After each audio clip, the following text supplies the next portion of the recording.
Good evening, everyone. Thanks for joining me this Valentine's Day Eve.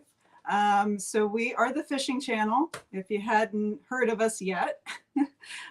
So tonight's segment is the Crazyhorse Fishing Hour, where we usually bring people in to interview them and introduce them to you, and as always, win some really cool prizes. So we do have question of the evening tonight, so make sure you get your questions in.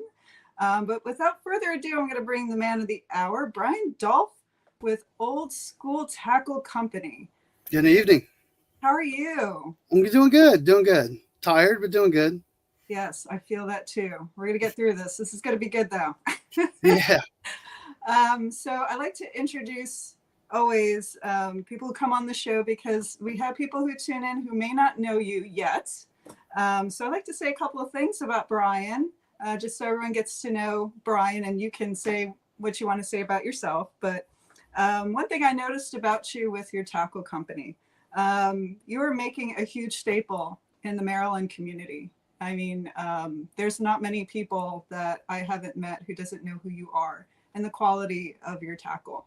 Hardworking, dedicated man who refuses to settle for anything less than the best. I really appreciate about you is that you're a hardworking businessman, and you're really creative and inventive. And I love what I love about your business is that you're homegrown, and you know, it's all in the U.S., and we definitely get behind that and support that as well. And you know, before we started the show, I was asking you about your pro staff, and always, you know, Bryan doesn't settle for anything less than quality, and I really, really admire that about you. But that your tackle now is represented as far as Louisiana. So that's my little spiel and intro to you, Bryan. Also, which you'll talk about during the show, every man has a strong woman behind him, and Jen Dolph is that woman. Sure There's is. a little cute boy that I had the pleasure of meeting at the Tangier Classic Sound. So precious is he. But welcome to the show. Thank you. Thanks for having me. Good. Hey, Rodney, how are you doing? Thank you. D-Train, what's up? What's up? All right. Thanks, everyone, for tuning in. Again, question of the evening. What do they win? I'm so excited about this. I'm actually shaking a little bit. It's a big one. So I don't know if Grant can throw up the graphic, because Yes. I've got it all packed up, ready to go. But we're going to load somebody up this evening on the question of the night. So we've got a Plano tackle bag. Oh my We've gosh. got 3 storage totes. We've got a little bit of everything that we make. You'll be able to, catch just about anything and everything around here with the stuff that's we're going to be sending out. So that is the biggest prize pack we've had on the show thus far. With Valentine's Day tomorrow. yeah, I know, you know, for somebody who's interested in getting me a Valentine's Day gift, I would love that. That's beautiful. That's a beautiful prize. I'm not that creative. I didn't think that through that much, but yeah, it's something we've been wanting to do for a while. As far as a big giveaway, and I couldn't think of a better avenue than this one. It's the lazy piece for me. I only get to pick a question instead of sifting through like, shares, all that stuff, and calculating and doing a drawing. So For sure. yeah, kind of worked out. I would say too, for whoever the winner is tonight, when you catch that awesome fish with this tackle, please take a photo and post it on the Old Skool Tackle Facebook page, and make sure you give a review on how excited you were to use it and what you caught. Please do that in support of. Yeah, and join the company's Facebook group page. We got a group page.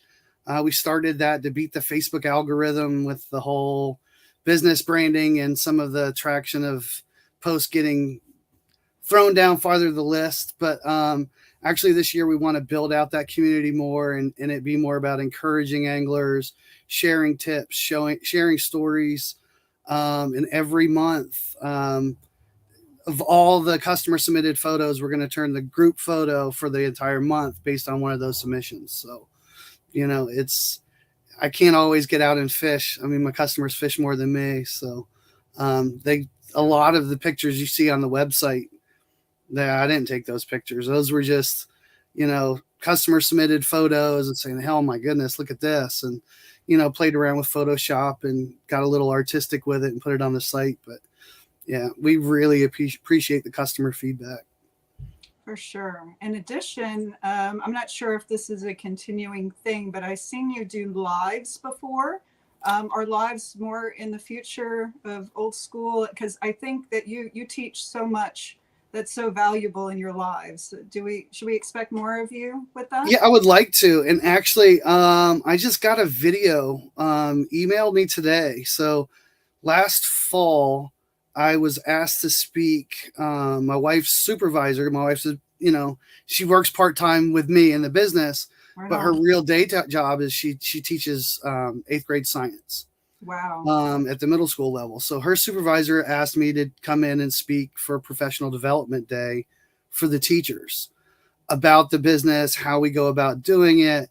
They're actually putting in a curriculum in the Wycomico County School District where all the different phases within education is going to be involved in the designing of a bait. So whether it's somebody in a science class learning about, anatomy and biology, figuring out what in nature could be used as a bait, then it gets turned over to like the CAD people that are working on CAD and laying out a mold. And then you're going to actually have kids doing the marketing and the branding and all this stuff from start to finish. Wow. And they invited me to speak. So I went in and I did a presentation. It's ran by Purdue University nationally. They were impressed. I don't know why, but they were impressed enough to where they wanted to come into the shop, do an interview with me.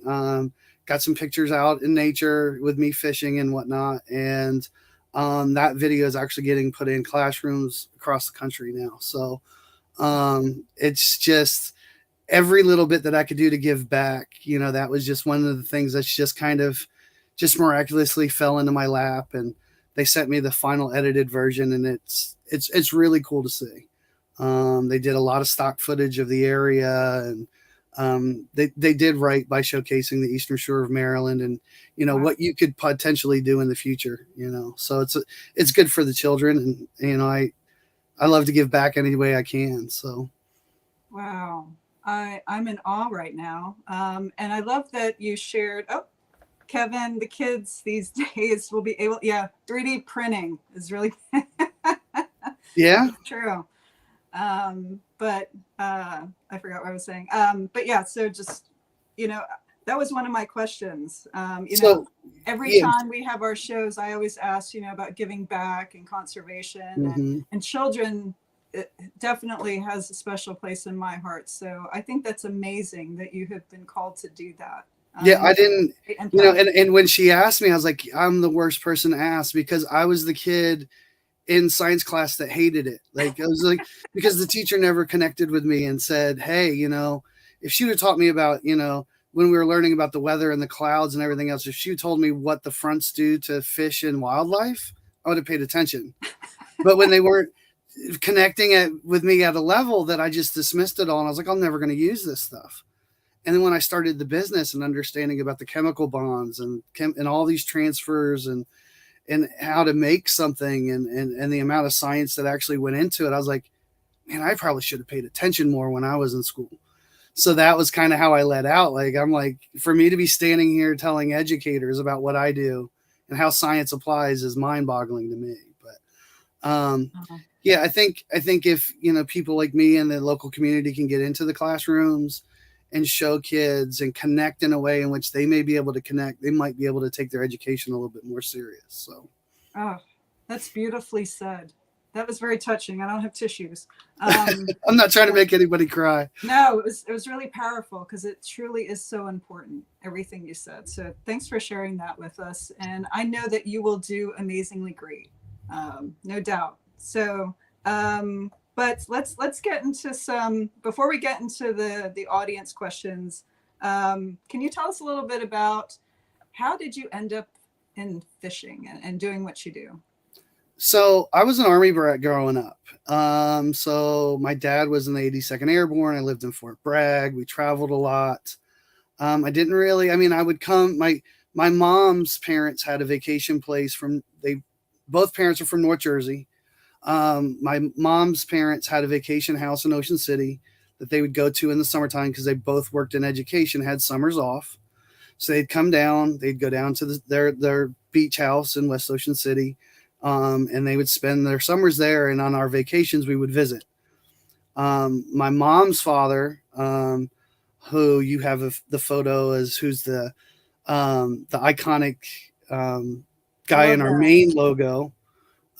He taught me how to fish when I was on those trips. Also, he taught me how to make flounder rigs. We poured bucktails, sinkers. I mean, we did a bunch of stuff growing up, and he's the one that exposed me to it. My dad was more of a hunter, not much of a fisherman. He found it too boring for him. So those summers with my grandfather, after my dad got out of the military, and decided that we would move the family to Ocean City to be closer to my mom's parents, because they thought I'd get in less trouble in Ocean City, Maryland as a teenager than in New Jersey. But a teenager will find trouble anywhere. Yes. So it was a great place to grow up, though. Back then, the fishery was really good. The back bays, flounder fishing was awesome. So I spent my summers with my grandfather running around, catching minnows in the morning. We'd get out when my uncle wasn't running boats offshore. We'd get out on, they had a little small bay boat we'd get out on, do drifts by the Route 50 bridge, the back channels, going down, doing drifts in front of the airport, looking for flounder.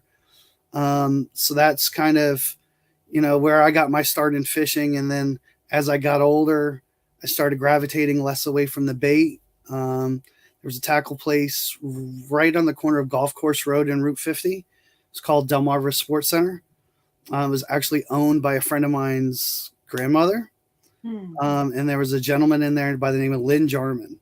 So he was just a knowledge of everything. So he started making the first offshore teasers for the guys. I went in there and I was like, hey, man, I want to go catch stripers. I want to catch trout. I want to catch this stuff, and I want to catch it on artificial. And so we walked around the shop and we picked out things and we disassembled things, and we would make things in the shop and be like, this is what you need. This is what you need. Here's what. So those two influences is really what put me down the path of my own tackle crafting. And back then, you were using a lot of freshwater stuff, trying to apply it to saltwater. So if you got one or two trips out of it, you were doing good. If you caught something big, you might be in trouble. It just wasn't built to do what we were applying it for, because nobody saw a market in it yet. Right. Like, it's just, nobody dreamed that it would turn into the way it is now with so many saltwater manufacturers, and how the compounds have evolved, and how many different hook variants the hook manufacturers will do now. You got 2 times strong, 3 times strong. They're making applications that we never really thought of in the 80s and the 90s, and trying to apply that to inshore fishing. Right. So I had to kind of do that on the fly on my own and learn. And then it just went from a hobby to a business. And that's kind of where I'm at now. Wow. You have one amazing story after another. One thing I want to bring up here, there's some really good comments coming in here so far. We'll get to questions soon. Brian Rummel says, I love the fact that the local tackle makers are doing so well. I believe they're getting people back to shopping in the local tackle shops. Yep, I see the ones opening and the other ones expanding. Oh, it's a question. What do you think is fueling this trend? I think, well, you can't get the knowledge, not to dismiss anybody that works at Bass Pro Shops or Dick's. Like in Salisbury, we don't have a tackle shop, right? You got Walmart and you've got Dick's Sporting Goods. Right. And you may stumble into somebody who's pretty knowledgeable that's working the tackle section at Dick's Sporting Goods. But if you go into a place like Matt down at Seahawk Sports Center down in Pocomoke, you're walking into a wealth of knowledge. You know, it's kind of like Lynn Jarman to me when I was a kid. Like, you know, you get, if you want to know what's going on in the local fishery, you need to go to the local tackle shops. Conversely, the local tackle shops would much rather deal with local tackle manufacturers than storing it with a whole bunch of big brand box stores, because there's certain elements, there's certain off catalog products that I make, you know, for certain tackle shops that I don't want to make for everybody else. It's just kind of, I'll do this for you. You've done so much for us. If you've got this weird request, I'll honor it for you and your customers, but I'm not looking to expand that into a bigger market. Like the panfish spinners that I'm doing now, that was mainly me making them for Matt, but then they've got so popular that I was like, I got to bring this to market. Right. So, we're bringing like 6 different variants to the Pasadena show.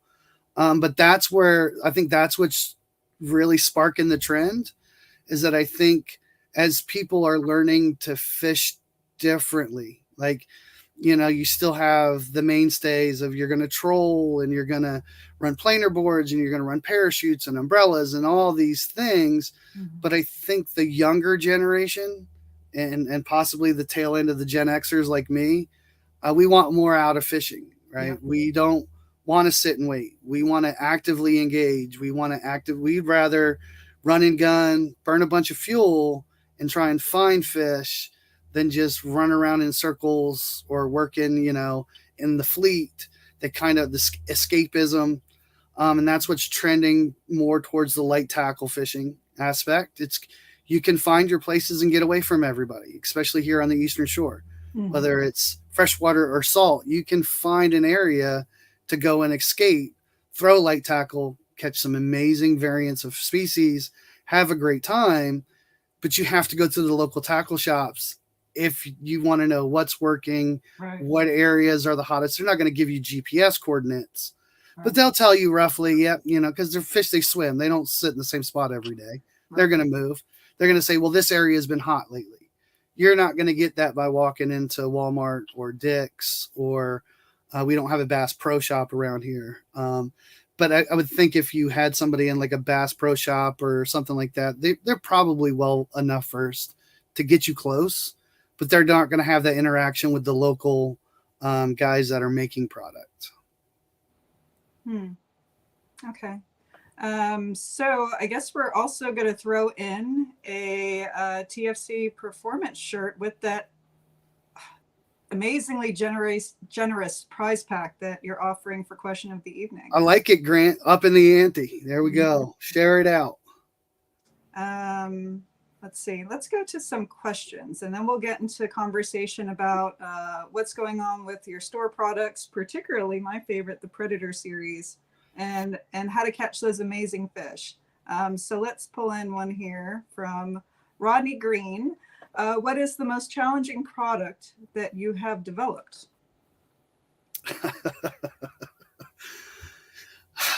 I think this is going to have to be answered twice, because for 2 different reasons. Sure. The most challenging product to bring to market for me has been the OG eels. Because they're not an injection bait, they're a top pour, they're time consuming.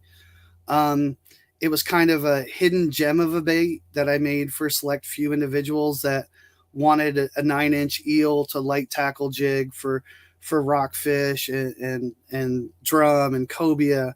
It was never really meant for me to want to push on a bigger scale and to get into tackle shops. That all changed when Alan Batista got his hands on it on a trip back in end of November. That one post just blew that whole secret out of the water. So it's been something that, you know, we had to take a good hard look at the business and make some hard choices and go, okay, we're going to lay less off the jigs and go more into the soft plastics because that's what everybody wants. Mm-hmm. So we had to drop some things out of the lineup to make room to accommodate for mass producing those. So it's definitely a product that was made for a niche of a niche, but it seemed to turn pretty popular overnight. And so that's a challenging product for those reasons to bring to market. The most challenging for me to make from start to finish is one that I haven't even released yet, and that's a popping cork. And it's just because if you ask 7 different people what they want in a popping cork, you're gonna get 7 different answers. Mm-hmm. It's just the size of the beads matter, the insert, the side of the float matters. How are they going to apply it? So you got to really reel that in and find out with a design that's going to appeal to the largest amount of people and have maybe 1 or 2 different variants, because it's something that can get out of hand really quick. So it's the popping cork, and I've played around with so many designs. I'm not happy with it yet. So I was hoping to have one out for this year, but the way things are going and how meticulous and how exact I want things, if it is released, it's going to be late in the season, and I don't know if I'm going to capitalize too much on it, but I'm not going to rush anything that I'm not happy with. So right, let's hold on this, Grant, 1 second, because I do like the business questions that are coming in. I like where people are thinking. I want to pull this up one more time, but Jason Wyville has said, a young, innovative man himself that I had the pleasure of meeting. Bryan is a great guy. The time spent speaking with my son, Jason. Oh, okay. So he's the father, and educating him on the business and fishing. And this is what I appreciate about you, that you are doing this. You mentioned this earlier with being called in to speak at schools, and just in this discussion, and some of the questions are coming in about the business part of fishing, which is also really important. Thanks, Bryan, for your phone call with him. Yeah. Now he is IT. Okay. So great feedback there.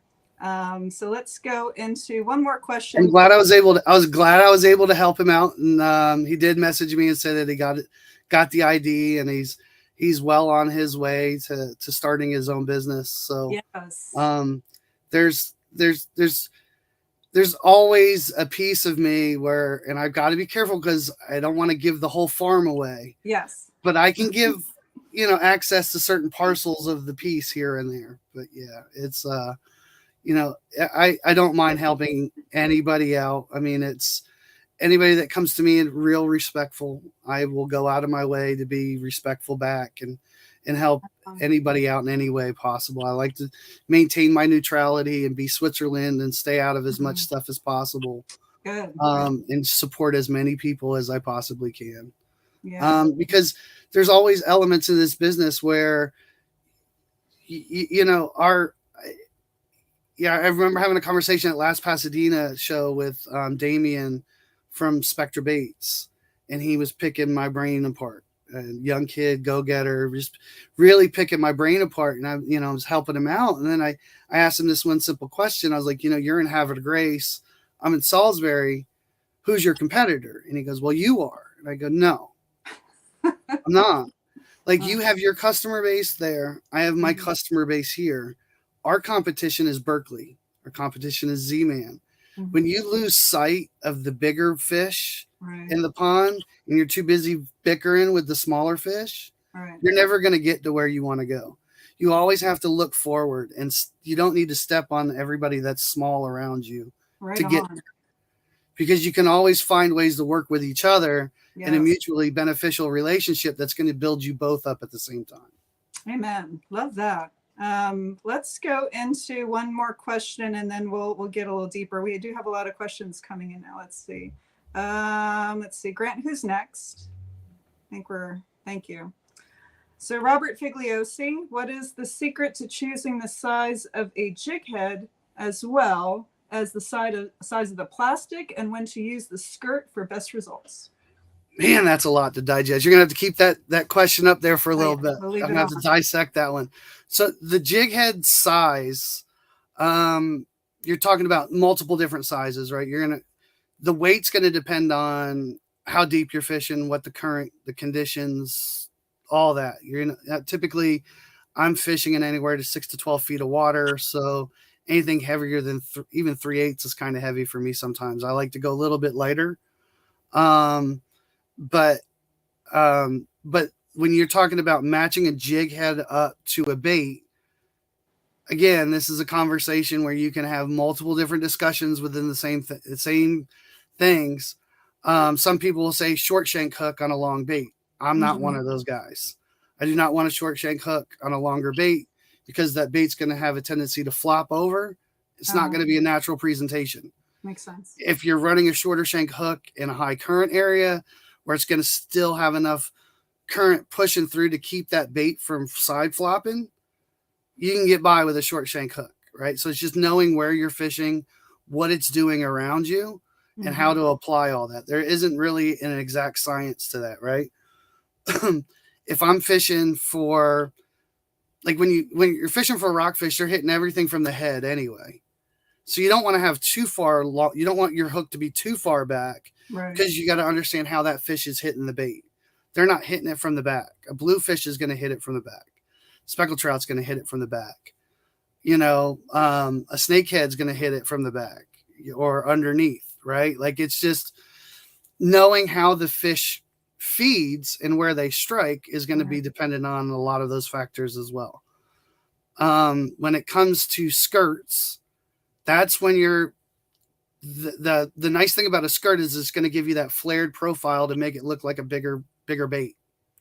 So if you're matching the hatch and they're chasing big, hunky, weighty bait, throw a skirt on there because it's going to take a slimmer bait and the skirt's going to make it look more full and it's more enticing to a fish. If you see they're chasing small minnows, real slim bait, I'd probably leave the skirts alone and just fish a bare jig, weighted keel hook, something with that, and a slender bodied, plastic, and just match whatever forage is around them at the time. So if they're getting on, big size peanut bunker at the end of the season that have gotten fat, that's when I love throwing skirts, is in the fall. I don't really mess around with skirts too much, saltwater anyway, until after August. It's just because the bait just hasn't gotten big enough for me to worry about skirts yet. So, well, thank you for that. That is some really great, important tips. Before we get into more questions, Graham, I'm going to hold here. Let's see, because I really want to let's talk fishing since the questions are now going in that direction. What are some of your favorite fish to go after? Can you give us some more hot tips about tackle and setup? What's your rig for these? I know that before we started the show, you mentioned puppy drum and snakehead. I think those are popular ones. What are your thoughts? So a couple years ago, if you had asked me my favorite fish to catch saltwater, would have been speckled trout. Then I started getting on puppy drum and nothing compares. Look at that. That was the first that I caught on artificial with my buddy Dave Hooker took me out on his boat, and Captain Steve from Beach to Bay Guide Service was with us. That one was fun. You're going back, fishing creeks and watching them push bait, and you just throw a soft plastic in front of them, something that looked like a shrimp, and just it to me, red drum fishing is more like hunting than it is fishing. Yes. And it's very similar to snakehead, in which they're very spooky. You got to be quiet. Oh, look at that one. That was in City Park last spring. Jen actually hooked that one. Right on, Jen. So Jen hooked that one right in City Park while our son was on the playground. And she couldn't get it out of the lily pad, so I had to muscle it up, and then she didn't want to touch it. So I took the photo. Well, she still gets credit. Good job, Jen. Yeah, she hooked it. I landed it. It was a team effort. Go Team Dolph. Right on. Team effort. Love that. But yeah, I mean, it's, anything as far as, the puppy drum redfish, whatever, down south, they call them redfish. Up here, we call them puppy drum. I'm throwing a lot of smaller soft plastics this year. at the behest of our two pro staffers down south, they wanted us to do a jerk bait. Nice. They like fishing jerk baits up to 5 inches down in Louisiana and Florida. And they do all that on the keel weighted hooks with the wire keeper. So we came out with these for those guys this year. Extra durable hooks on these. Thanks from Steve from High Octane for helping me out with the hook selection on those. So that's, that goes back to, you don't burn your bridges, and there's always room to help one another. Steve, we share information back and forth all the time. And when I told him I was doing those, he was like, well, ditch this hook and you want to go to here. You have to modify your molds a little bit, but that's the one you're going to want to run. So, there's always, I think that karma comes back. I go and I help Jason's son out, and the next thing you know, Steve's helping, and it's just you get back what you're putting out. So, there's always somebody that's going to do it better, has done it better. There's always somebody coming up with behind you with a better idea of how to, build a better mousetrap. I can't know everything. I try to learn as much as I can.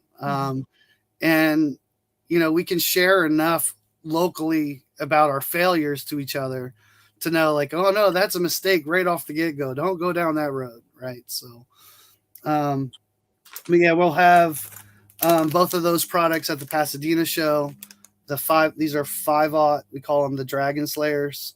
Okay. Mainly, we started to do these for to match up with the curlies. Curlies. Yeah, I got a pack here. Yeah, the curlies. Yes. Which reminds me, I have to take pictures of the tails in the form of a heart that's what Valentine's Jen Day. told me to do. All the creativity is not from me. That'll be a Valentine's Day post, but yeah. So if I'm fishing for redfish in the shallows, I think my go-to bait this year is going to be that keel weighted hook, something small, at weight size, and just whatever soft plastic that it seems. I mean, I know guys throw a lot of wild, crazy colors. I know certain guys, they want natural colors. We're up to like 20 colors again. As much as I tried to cut back, we're back up to 20 colors again and more. So we have a little bit of everything to choose from when you're going after puppy drum. Snakehead. I have my best luck on snakehead with orange and black. Okay. I don't know if that's just my comfort bait. I know guys out there like Warren Taylor from Tailored Lures. He'll throw every weird, hot, bright colored saltwater color you can think of and catch snakehead all day long. And I go out and throw the Barbie colors and don't get a single hit. It's just, I can't figure it out. Jen could be fishing alongside me with Barbie colors and having a better day than me, and I tie one on and I'm not doing any better. It's that confidence factor for sure. I think so. Yes. So one question about, and then we'll get back into questions, but I really want to highlight your products because this is really important. The drop shot. Let's see if I got some light blaring here. Can you tell us about this one and what it's good for? So that's a new product for us this year. So Mark Lee wanted me, the pro staffer down in Florida who competed in the Redfish World Series. He likes throwing a lot of jerk baits for redfish down south. So he really wanted us to start making some more drop shots, something more like a shrimp presentation, which is that drop shot. Nice. If you look at it, it can be rigged weedless. With the keel weighted hook, it's 4.1 inches long. So it'll cover up that 5/0 hook nicely. And you get plenty of action in the tail, even with the durability. I can show So that's a good slim profile bait that you can get real skinny with, and he can kind of whip it up and down and get a good tail presentation to be close to a shrimp imitation. So some of the other shrimp that are out on the market where you get a big wider profile bodies and stuff, it's challenging to get them shallow because the bait profile is so big. Trying to get that action with that bait profile. He wanted a slimmer profile, something that doesn't take much to work the tail, and he can get it real super shallow. So that's where that came from. So I take the feedback from the pro staffers and our customers, and don't always do it in the timelines that they would like, because mold investments get kind of pricey after a while. But Right. Well, some things are worth waiting for, and this yep. is a really good product. One thing I want to remind everybody: please stay on till the end of the show. We've had a couple of people who won some amazing prizes and never heard back from them. So we are doing question of the evening, and an amazing, Grant, if you can pull it up one more time, please. Amazing prize pack here with also a TFC performance shirt, the Red Zone shirt. So that's what's up for grabs tonight. So get your questions in. So let's roll into the questions so we can keep that rolling. Let's see. Brian asked the question: how do you balance the durability with the desired movement / action of your swim baits? That's a really good question. So that one took 2 years of playing around. So you mentioned the Predator series. So when I started, we were actually selling multiple different formulas. We had the Predator series, which is made more for the saltwater. And then we had bigger plans of running softer compounds and appealing more to freshwater guys. But then we stumbled into making the snakehead destroyers for the Blackwater's Edge. And they didn't ask us to change our compound. So we realized, okay, well, that our stuff that we're primarily making for saltwater can be applied freshwater. And then we started hearing guys saying, hey, I use your stuff for pickerel. And so other things. So once we had that moniker of Predator series, I mean, everything we make is the Predator series at this point, because it's the same formula we run. Mm-hmm. But that formula took us about 2 years of playing, working with our supplier who supplies us with the plastic, talking to the owner of the company. He educated me on durometers and how you do this. And basically our formula is not something that it's proprietary to us at this point, because we had to figure out, okay, well, if we take this durometer plastic and this durometer of plastic and we cut it at this ratio with this durometer of plastic, then it gets us to the results that we want. Mm-hmm. And that was based on a whole bunch of feedback. They were like, can you make it tougher? Can you make it tougher? Oh, it's too tough. It needs to be back down a little bit. Okay. And it was just trial and error. Then we finally stumbled across one where it was just enough people said, don't touch it. And so that's the formula that we rolled with. So it's the same at this point. It's the same formula that I've been running for a while, and I'm not going to change it. If we come out with a different bait that may need something, there's another medium I'm playing with that is super stretchy, but will not eat your tackle boxes. It can be stored side by side with soft plastics, doesn't need special binders. The materials for that are pricey, so I'd have to really find out what the marketing of that would be and what makes sense. It might make sense in the OG eels, because it's such a niche market. And if that one bait lasts them longer and catches multiple cobia, it might be worth it to the guys that are going for that. Is it going to be worth it to the guys that want to throw 3.5-inch paddle tails and not spend $7-8 for a pack of baits? I don't know if the price point would be there for that to justify it when you've got Z-Man on the market, or you've got somebody else on the market making something comparable, as far as stretch wise.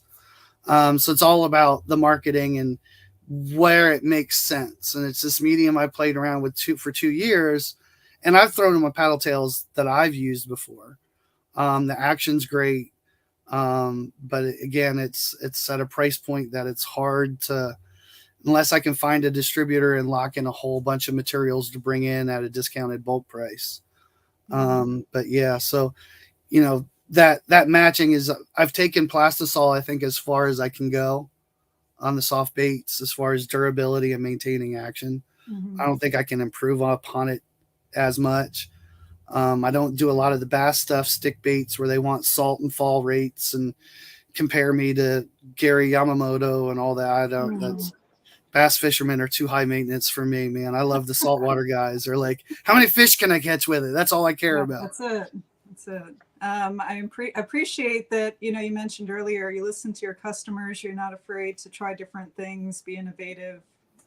That's really great. Let's go to the next question because we do have a lot coming through. Rodney, again, how you doing, Rodney? Do you have a dream to educate youngsters? I love this question. For the future development of anglers.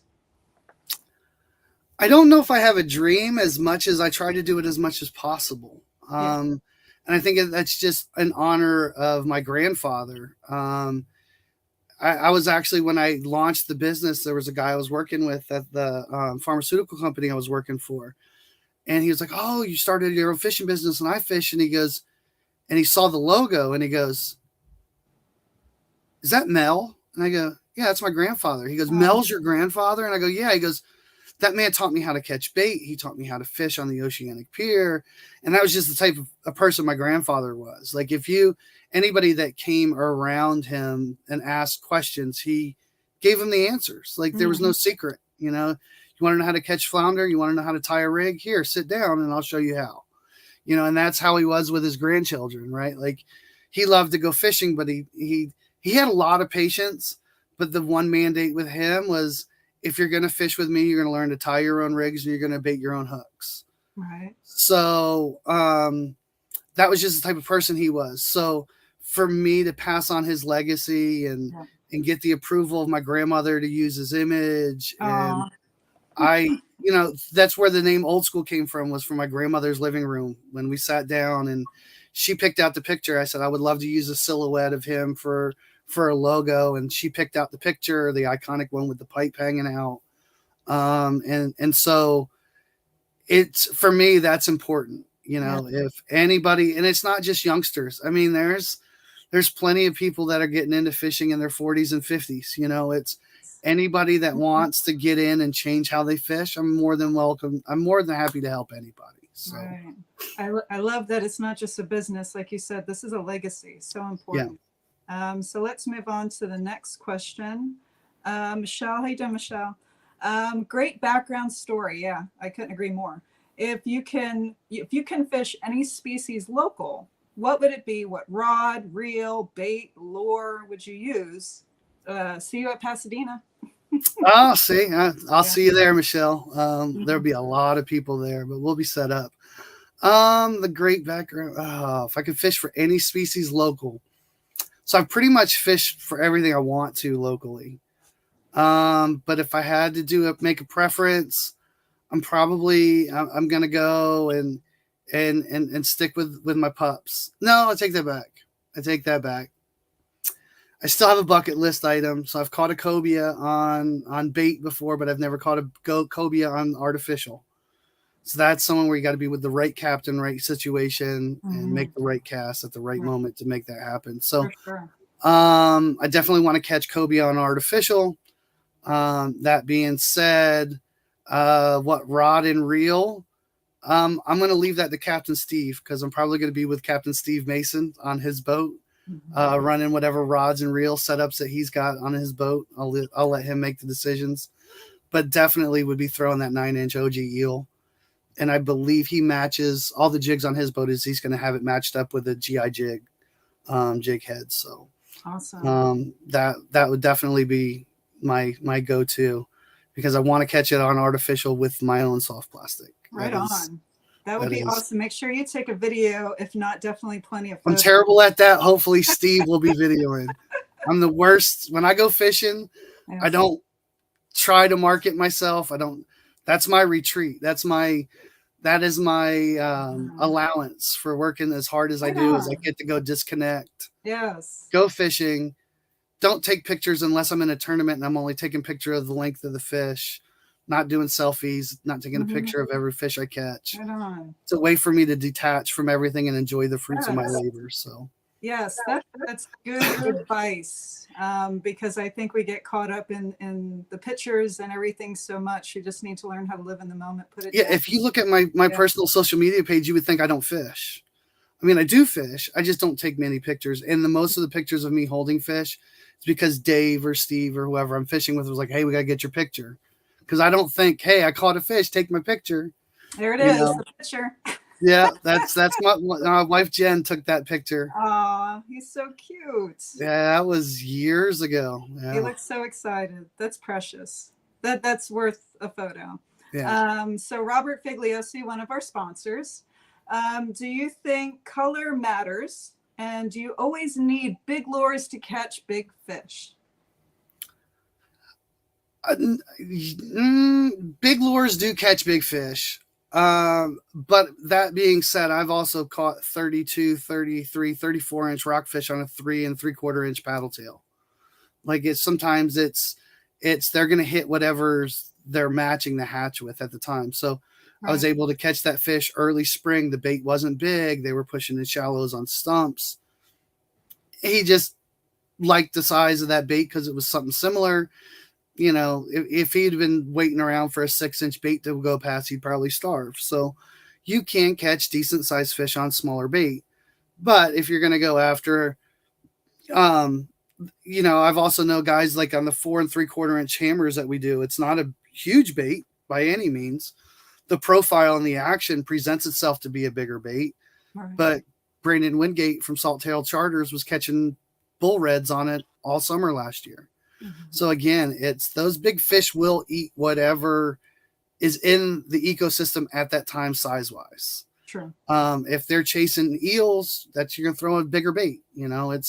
It's more or less what are they naturally feeding upon on that area is going to dictate the size of the bait that I personally throw. But yeah, you can catch big fish on small bait. Yes, you can. And you can catch big fish on big bait. So that's Sure. Can go either way. Yes, I know fly fishermen who've caught some really big fish on some really small flies. So, like you said, know your fish, know your environment, know what's going on, know what they're eating, and try to replicate that. So Big Bird is on with us. How you doing, Big Bird? What's your favorite spot to fish in the Ocean City Bay? I grew up there. I love the area. My grandmother still lives there. I don't enjoy fishing it anymore. But so he eliminated my favorite spot in Ocean City to fish because he dictated to me it's got to be in the bay. You're still gonna have to go anywhere near those first 4 or 5 pylons right by the drawbridge. It just captures so much fish. That you can get on there. You can have a really good day in a short period of time in one location. Catch a multitude of species there. You can get the blues on there. You can get rockfish there. But the fisheries changed so much than when I grew up with it. And I enjoy fishing the Chesapeake so much and exploring parts of Virginia that, I don't have the patience and my wife doesn't have the bail money for me to go fish Ocean City because the channels are getting narrower, people are driving faster, and for sure I've got a temper, so it's in everybody's best interest if I stay out of Ocean City. I love that honest answer. Excuse me one moment, my computer is about to die on me. So let's go. Great question, Big Bird. So Scott Kem, how are you doing, Scott? Bryan, what are some locations on the Western Shore that some could take a look at your products? Great backstory. Yes, definitely great backstory, by the way, and great work with the kids. Positive things in fishing community is what it's all about. Amen, Scott. So right now on the Western Shore, we're in Anglers presently. I know that Anglers Arsenal is opening up a tackle shop in Southern Maryland. He's got some of our products. I'm working on a couple other places I don't want to disclose until the orders have been placed. And then I always announce the initial orders going in, but there's a couple places that we're looking at to expand our reach on the Western Shore. So that was one of the decisions that we made in dropping some things out of our catalog was this is how we can expand our product into bigger markets. So right now, those are the 2 places, but check out the Facebook page because I think we're going to be announcing some more in the next month or so. So I've set lofty goals. I love that. So we have a lot of questions and unfortunately not enough time. So we're going to try to rapid fire this slightly just to give everyone a chance for this amazing prize pack. So Bob and Nikki from Hook Optics, one of our sponsors. Love them. How you doing, guys? What's going on? If you had one bait to throw at trout in the Sound in May, very specific, what would it be in shallow water? Violet Pearl 3 3/4 inch hammer.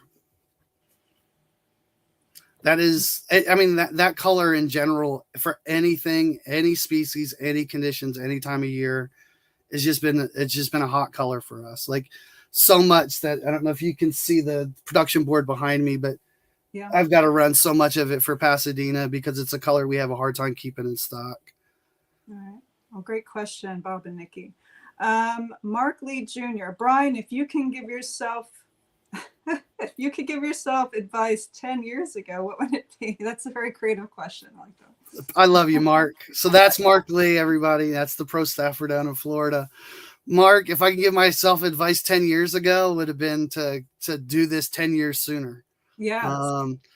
Because we didn't start the business until 2018. So, but there was always that in my mind ever since I was a teenager in that tackle shop that this was something that I wanted to do for a living. And I let everybody else tell me that, no, you got to go to college. You got to do this. You got to do that. I did everything that I could to make everybody else happy and not pursue my own dream. And then it took me falling off a ladder and shattering my heel and getting Oh my gosh. a titanium plate and 6 screws and laying me up for 3 months to say, you know what? I think it's time that I start, wanting to do something for myself and living the dream that I want to live. Living the dream. Right on. So let's go to, let's see, where are we with questions? Okay. So Brian Mullins. Oh, do we not have? Okay. Brian Mullins was just a comment. Sorry about that. D-Train, what separates your tackle from the other brands on the market that would make select your brand? I'm sorry, market that would make select your brand. Okay. So our stuff is extremely durable. That is something that was paramount to me. One of the slogans we have is, spend less time rigging, more time fishing. So if we could do more, catch more fish per bait, that's what I was looking for. Right. Mm-hmm. And then our color choices, man, like I take all kinds of chances on colors. Like, and I get people to go, well, where's your opening night? I don't knock off anybody else's colors. I'm mixing stuff up in the lab that I want to make, go out and test it. And there's certain things that I've got, like there's NMD pink. So it's similar, but there's always a twist to it. I'm either adding a pearlescent to it or I'm adding flakes. So for the purists at heart, they go, well, this isn't the opening night from so-and-so. No, this is my take. I don't want to put my bait down on a table next to somebody else. I want to be able to tell mine is different. Right on. So I'm making it more individualistic for me and my customers, and that they know, this is, an old school bait versus somebody else's. I try not to get in there with going carbon copies down there because you lose your individuality, your creativity. Yes. And behind me, you see all the different colorants and pearls I got behind me. I'm always tinkering. We're playing with color changers this year. So we've got one bait that looks slate gray with a pink belly. You put it up to light and the slate gray turns to a green, looks more like a rainbow trout and highly visible water, but it'll start to turn into, more of a gray and pink bait in low light conditions. So we're taking chances and we're going to play around with different mediums and different things to achieve different results. Right on. What I appreciate about you, Bryan, is that who you are and your brand are one and the same, and you embody it so well. Obviously, from the comments we're getting, there was actually a comment on your Facebook page that I really wanted to talk about briefly, but I can't pull it up right now. But it was really touching what this gentleman said about you, and it speaks to your character and your ethics as a businessman. So let's go to the next question. Who do we have, Grant? Sure Sharp. I've used Old Skool baits. Yeah. They really work well. Does Old Skool make any bucktails? Many, many, many, many, many, many, many moons ago. I've got devices. I don't have the materials to make them. The devices I have are just kind of just to remind me of where I came from. So that was one of the things I first started doing when I started the business, was tying a lot of bucktails. Mm-hmm. But it's a labor of love. Yes. And it's not something that's really marketable very well, because it's hard to compete with the Spros of the world, right? Mm-hmm. Like they mass produce so many of them. And then when I looked at the space and I was like, there's already guys in the space that make really amazing bucktails. Let them have, like, Boat Up Lures, which is a guy down in North Carolina who makes some of the most insane cobia bucktails I've ever seen. Mm-hmm. And he's a small business, volunteer fire department, a fireman down there. And his stuff is all over the place down in Virginia for the guys chasing cobia. And it's just one of those things, is like, I couldn't do it any better than he was doing it. So just not, don't get into that space. If I can't do something better and build a better mousetrap and said I'm just copying exactly what somebody else is doing, it's not for me, because I'm not doing it for me. There's no individualism to it. There's no way to make it my own. I love that. Love that. What's the next question we have? Well, look who it is, Stephen.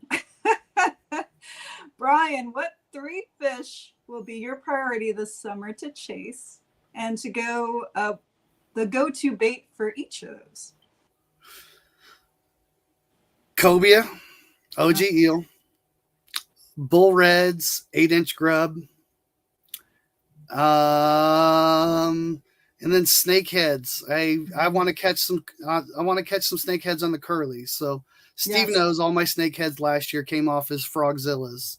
So now I got to catch some snakeheads on my own curlies. Yep. And the curlies we mentioned earlier. Mm-hmm. If for some reason you don't win tonight's prize, go to fisholdschool.com. Also Facebook page as well. He's also on Instagram. What I like about your Instagram is you do sneak peeks on what may be up and coming, which is really exciting. So definitely, fisholdschool.com. So who do we have next, Grant, as far as questions? Dam River Boys. The blue cats are becoming a sport fish in the Chesapeake Bay. Are any of the tackle shops gearing up for it, or are they not taking it seriously? Yeah, that's an important question. I think we forget about the cats. Yeah. I think some are. And I don't want to speak for Will at Rusty Hook Bait and Tackle in Easton. But I believe where he's located and how many blue cats there are in the chop tank, that he's probably finding a way to get ahead of it.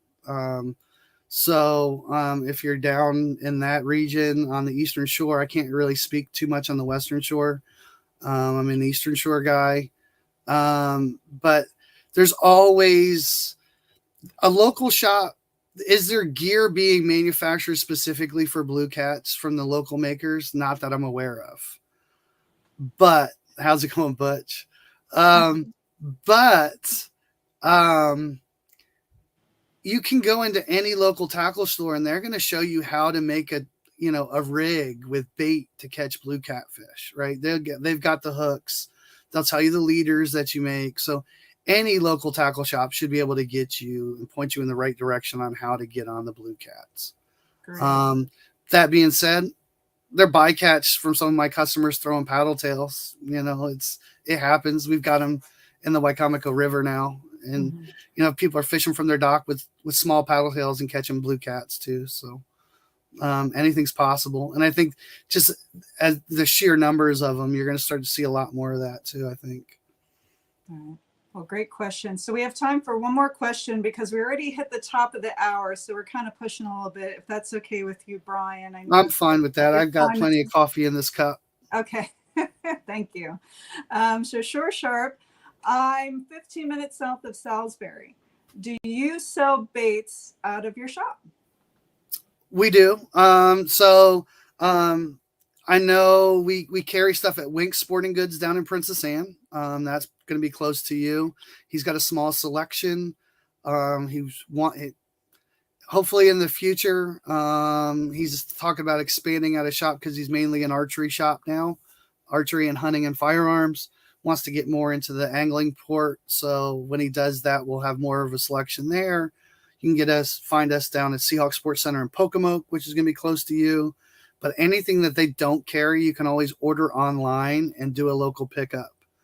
Also, since Steve is watching, we're going to be placing an order in March and carrying some high octane custom baits for local pickups in the Salisbury area, since there isn't a place near us to pick up snakehead baits. The closest one was Denton Rod and Tackle, and John decided to retire. So that one kind of hurts. We're losing the small tackle shops at the rate we are. But so we're going to start carrying some of his best sellers in the shop just for local pickups. So they'll be on the website, but there won't be a shipping option on those products. It's just going to be for local pickups only. And we're going to reach out and talk to some other guys and get some other products that we don't make, that people are making them better, to be able to help them out and help, customers in my region that love shopping with us. So any way that we can help each other out, I'm always for it. Right on. I love that there's an option to replay this, because I want to listen to this again. So many nuggets, so many great information, so much in this show. So thank you, Bryan. But it is time. Now, obviously, myself and Grant are not permitted to win the prize. Our sponsors aren't either. But do you have someone in mind who will get this awesome prize pack? Also, a free TFC Red Zone shirt. This is crazy. So I don't remember his name. I do remember the question. And he put me on the spot about places on the Western Shore to get our stuff. And I told him I didn't really have anything out there. So that's that one right there, Scott Kim. God, so we're going to go ahead and we're going to get you hooked up until we find a way to make that happen for you, Scott. So well, congratulations, Scott. We know how to get a hold of you to get you your prize pack and your shirt. Yeah. One thing I want to mention about your shop, because some things are important that we didn't get to. I want to talk about briefly so everybody knows what's going on with the loyalty program, and that's something new, correct? Yeah. So it was just something that we had thought about doing, and so I'm not just the bait maker. I'm the accountant. I'm the IT guy. I'm the website guy. There's some times where I'm in the shops, late hours, drinking coffee way later than I need to. And so then by the time I leave the shop and go inside, my mind doesn't automatically shut down, but that's when it starts focusing on other things. Right. So that's where we stumbled upon the print on demand gear, like the hats and the sweatshirts. That's print on demand. We don't carry the merchandise now. So you place the order, we send the order over to the printer. They ship it directly to you. It's just a better way to manage the inventory. And I don't have to put a whole bunch of capital investment and have boxes of shirts sitting here from here until next Christmas. And it enables me on the fly to be able to change colors or do whatever and not have to buy a whole bunch. The loyalty program stemmed upon that too. So when we were looking at all the different options, that's where our site is housed, on how many different programs we could do, apps, things that bolted directly into our website, fully integrated. Then I was like, wait a minute, I could do a loyalty program? Like, that's something I thought about, but then I was like, well, I don't even know how to start one. Well, it just happens there's an app that was a bolt-on app to what we're paying monthly for anyway. And so I just sat down for a couple hours one night, figured it out, set the parameters. So yeah, it's, anybody that was in the system before the rollout of the loyalty program, all their past purchases were rolled up and they got rewards points for it. So if you've been rocking with us since day one, you get full credit for that. So if you haven't logged into the website and checked your account in a while, you've probably got some pretty good savings in there. I don't remember off the top of my hand what the tiers are. But we're going to do more with that, some member promotions and things of that nature. And it's just getting all the automated emails sent out and creating that marketing strategy is, it's a lot for one man to do sometimes. Yeah, well, we appreciate all your hard work and dedication, and Jen as well, and supporting you and coming alongside you and all this that you do. So we are at the end of the show. I really don't want to keep you too much longer. Do you have any last words for us? Any nuggets to leave us with? You gave us so much in way of fishing and business, but do you have anything you want to say? Pursue what makes you happy. Yes. Bring along the people that make you happy. Yes. You definitely, I do enjoy my me time fishing, but like this year we're, going to add another kayak or maybe even two to the fleet so that I'll share some water time with Jen and getting Derek out and some family fishing trips. And I do enjoy taking him to City Park. I can work in the shop all day long. It's only 5 minutes down the road. He's got his own fishing pole. He can go fishing. I enjoy those, hunting with him. So I enjoy all that. And, if you pursue what you love, do what makes you happy, just don't hurt anybody along the way, and stay safe and tight lines. Right on. And I love the importance of not forgetting your family, right? And spending that important time together. So Bryan will be at the Pasadena Sport Fishing Expo this weekend. Yeah. And you're also somewhere on the 25th where that'll be on my birthday, February 25th. I'll be working on my birthday, Midshore Fishing Club in Cambridge as a show there. So we'll be back on our side of the ditch for the February 25th. And then March, I don't have any show plans, but that's normally a big push, getting product into tackle shops, and got to do some last minute touches and getting a catalog finished and make those trips over to the Western Shore and handing price lists and catalogs to shops and up to Delaware and down to Virginia. We really want to start branching out in the tri-state area as we start expanding south. So yeah, right on. Keep on doing what you're doing. Really, really appreciate it. You have so many people backing you and giving you great reviews and comments. So keep on trucking at it. I appreciate it. Thanks for having me.